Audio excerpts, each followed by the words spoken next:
చక్కని సీతకి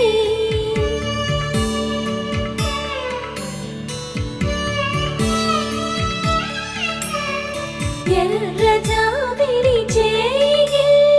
రాముడేడని అడుగుతుంటే చూడలేదని పెదవి చెప్పే చెప్పలేమని కనులు చెప్పే నల్ల పూసైన